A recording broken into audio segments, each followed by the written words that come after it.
பூஞ்சோலை மாணவர்கள் அனைவருக்கும் வணக்கம்.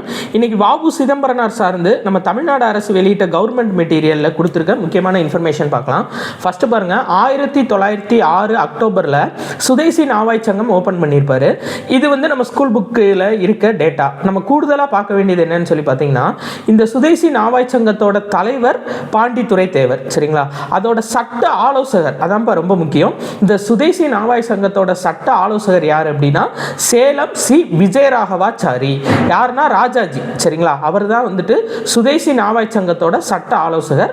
அதோட செயலாளர், சுதேசி நாவாய் சங்கத்தோட செயலாளர் வாவு சிதம்பரனார்.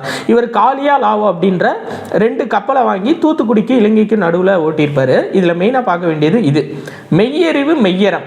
இந்த 2 நூலை எழுதினது வாவு சிதம்பரனார், சரிங்களா? விவேகபானு இந்துநேசன் இந்த 2 இதழ்களில் ஆசிரியராக இருந்திருப்பாரு. அப்போ இது 2 முக்கியம். மெய்யறிவு மெய்யறம் அப்படின்ற நூல்களை எழுதினது வாவு சிதம்பரனார். விவேகபானு இந்துநேசன் இதழ்களில் ஆசிரியராக இருந்திருப்பாரு.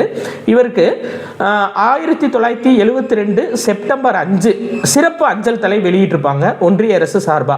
அது ஏன் செப்டம்பர் 5 1972னா, இவர் பிறந்தது செப்டம்பர் 5 1872.